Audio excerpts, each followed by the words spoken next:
এই শান্তিটা গেল কোথায়? কোথায় আছে এই শান্তিটা? যে শান্তির তালাচে প্রত্যেকটা পুরুষ নারী তৃষ্ণার্ত নয়নে তাকিয়ে আছে, এই শান্তিটা কোথায়? শান্তি কোথায়? শান্তি কোথায়? শান্তি। রব ডাক দিয়ে বলে, বান্দা পেরেশান কেন তুমি? বান্দা বলে, মওলা শান্তি নাই। খাওয়াই যারে সেই পরে বদনাম করে, যাকে গর্ত থেকে তুলি সেই উল্টাই গর্তে ফেলে, যারে চাদর দিয়ে ঢেকে রেখেছি সে আমার কম্বল টান মারে। মওলা আমি যাকে বুকে টেনেছি সে পিছনে ছুরি মারার জন্য প্রস্তুত হয়ে আছে।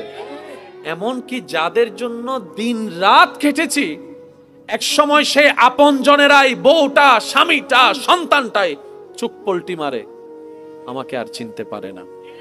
যতদিন দিতে পেরেছি আমার চাইতে ভালো আর কেউ নাই। আজকে আমি 3 মাস অসুস্থ হয়ে আছি, আমার ছেলে আমাকে বর মনে করছে, আমার স্বামী আমাকে বর মনে করছে, আমার বউ আমাকে বর মনে করছে।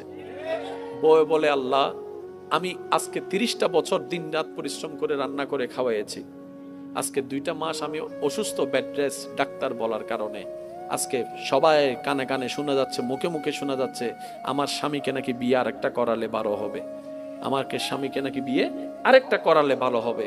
তার মানে কি আমি 30টা বছর বউ ছিলাম না, কাজের মেয়ে ছিলাম? আমারও তো একটা প্রশ্ন থেকে যায়, আমার অবদানটা কোথায়? প্রত্যেকটা জনের চেহারার মধ্যে হাসি আছে, কিন্তু মনের হাসিটা নাই। এবার বান্দা বলে, মওলা শান্তি দাও, শান্তি দাও, শান্তি দাও।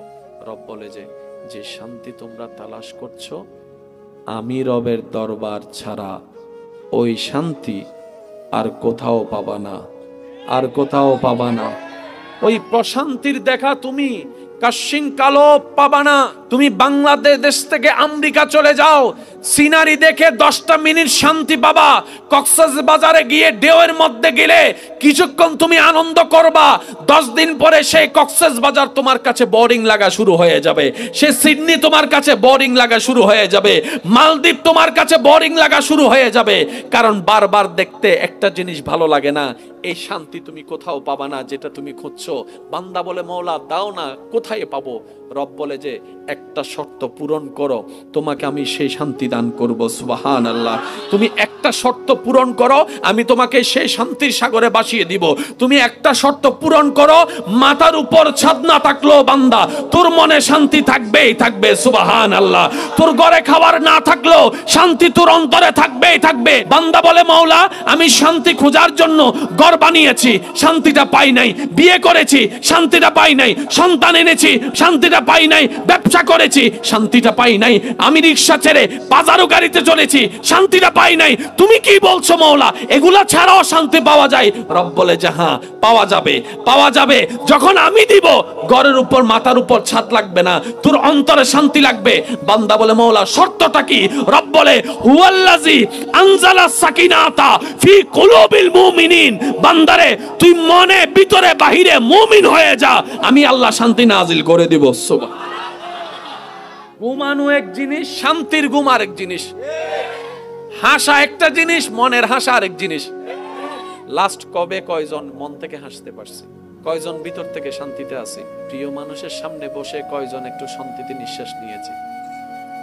সারা দুনিয়া ঘুরে ঘরে এসে কয়জন শান্তিতে পাইছি? আপনি সারা পৃথিবী শান্তি পেয়েও যদি ঘরে এসে শান্তি না পান।